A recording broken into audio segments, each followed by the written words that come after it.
We've received word that the Coleridge case has come to a conclusion. The court has ruled Joseph and Beverly Spooner not guilty of the murder of Peter Coleridge.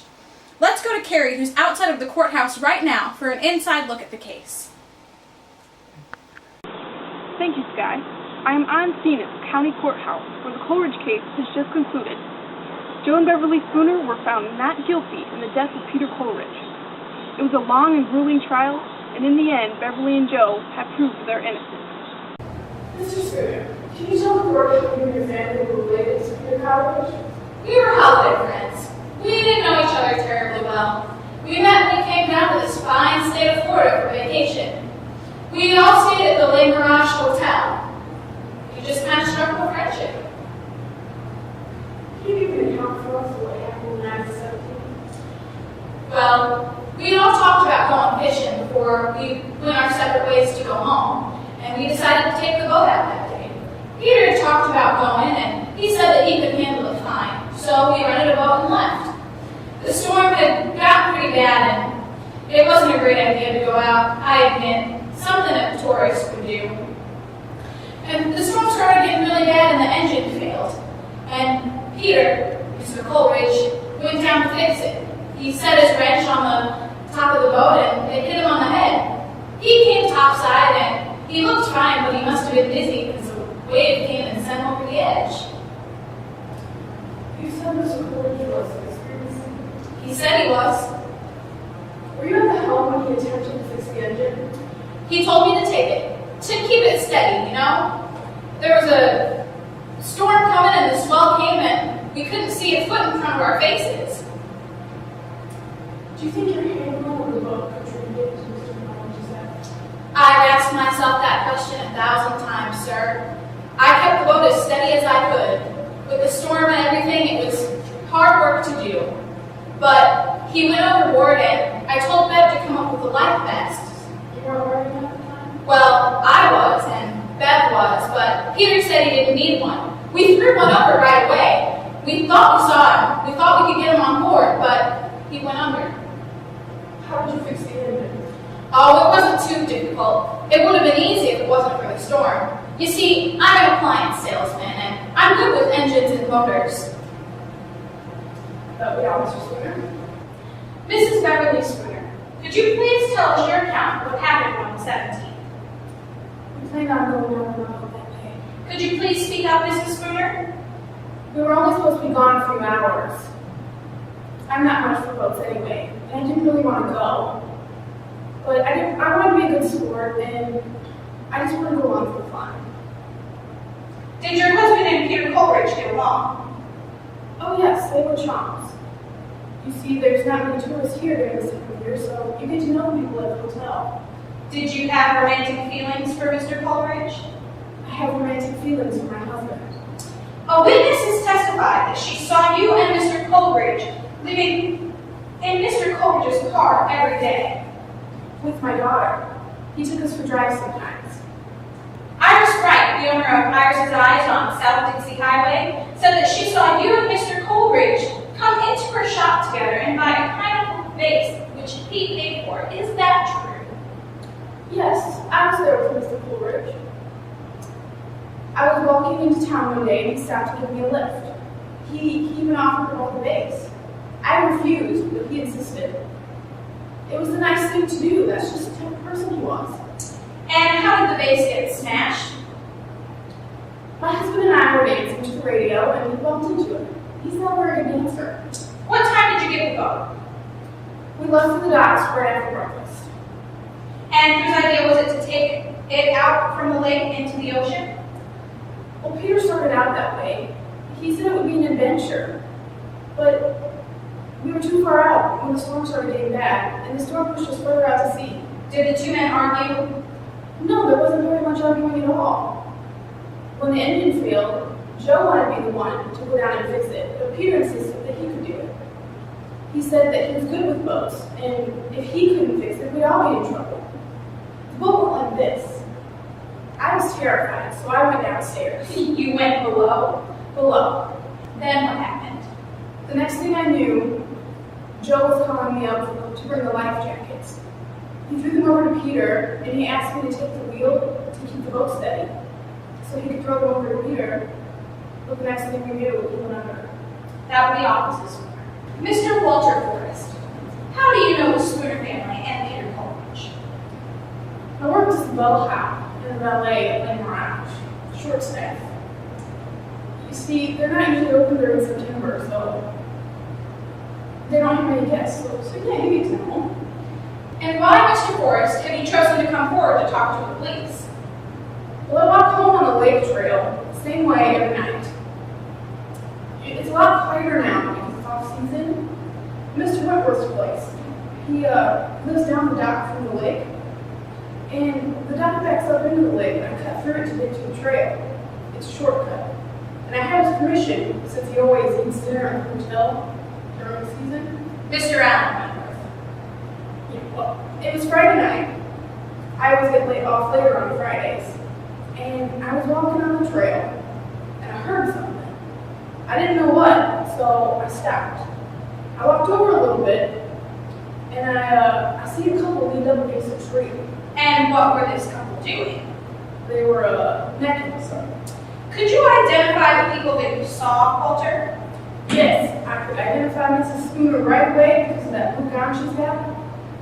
And I think she heard me because she twisted around, but she didn't see me. And so she kind of ducked her face, and I seen the man look over her shoulder, and I could see it was Mr. Coleridge. You were certain. Yes, sir, plain as day. And what did you do next? Well, I walked away real quiet. See, I didn't want to get in trouble. The thing with hotels is, anything you see, well, my boss, Mr. Forney, my old boss, he told me, anything in a hotel that you see, you keep your mouth shut. Anything that happens, you keep your mouth shut. That's how you keep your job. I didn't want to get in trouble. So why did you come forward, Walter? Well, after I read it in the paper, I told my dad. He's the one that told me to come forward about it. Said it was the right thing to do. Indeed. Now, let's get to the early morning of September 17th. Were you working at the hotel that night? I was on duty as a bellhop in valet. It was early, none of the guests were up yet, and Mr. Spooner comes down and asks for his car. So I bring him around. Usually he'd just leave, but he shot the breeze a while. By then we were all talking about the storm and where we think it would hit.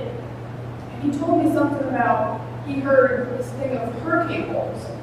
And I said, yeah, they're out there, you know, place to tie your boat, hope nothing happens to it, a kind of shelter. And then I told him about snow fishing, and my dad had a boat. He was real interested in that.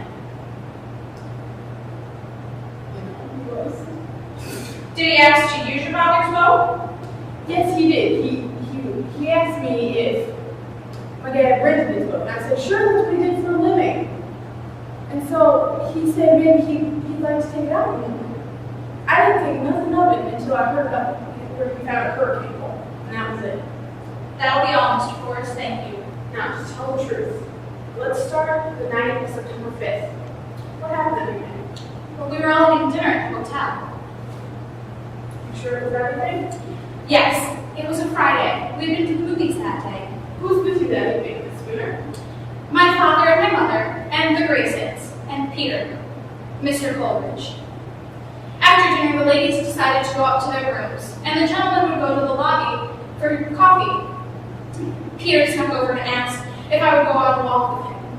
And I told him yes, but I didn't tell my parents. Why is that, Miss Spooner? Because I knew they'd say no. They thought Peter was too old for me. Was it the first time you met Mr. Coleridge without your parents' consent? No. So you were in fact carrying on a secret relationship with the deceased? Yes, ma'am, I was. It started when Peter would drive me and my mother places. If we got a minute or two alone together, he would ask me to meet him. And if I was able to, I did. Did your mother have any knowledge of this? No. Did you ever go to the house he used? Yes, I did, but I didn't know it was broken into. What did you do on the night in question? First, I went upstairs. I could hear my mother getting ready for bed, and when she was in the bathroom, I went to her closet and stole one of her dresses, the blue one, because it was the prettiest. I wanted to look older when I met Peter. So I met him and we walked outside. After we walked for a little while, we stopped under this tree and kissed.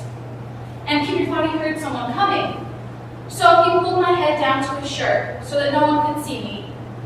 He didn't know that it was Wally, and we waited until someone passed by. And he promised that whoever it was had to see my face. Do you think he was telling the truth? Oh yes, I heard footsteps too, and whoever it was couldn't have seen us until he was pretty close. We were hidden by the tree. What happened next? Well, we walked back to the street and I sneaked back into the hotel. I put my mother's dress back in the closet and went to bed. She was already asleep by the time I had come up. Did the dress fit you? Yes, perfectly. My mother and I are the same size. Are you in love with Mr. Coleridge, Miss Spooner? Yes, ma'am, I was. Did you have any knowledge at any time that Mr. Coleridge might have a romance with your mother? Oh no, I know he didn't. See, no one would suspect if my mother was with us. It was a good cover, Peter said. Was Peter Coleridge in love with you, Miss Spooner? Yes, he was. He told me so. Did your parents ever find out your romance with Peter?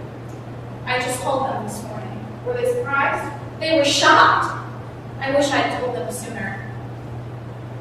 Peter said he was good with the boat, and that if they still wanted to go out, that he could manage it. So they rented a boat from Wally's dad and went out to the lake.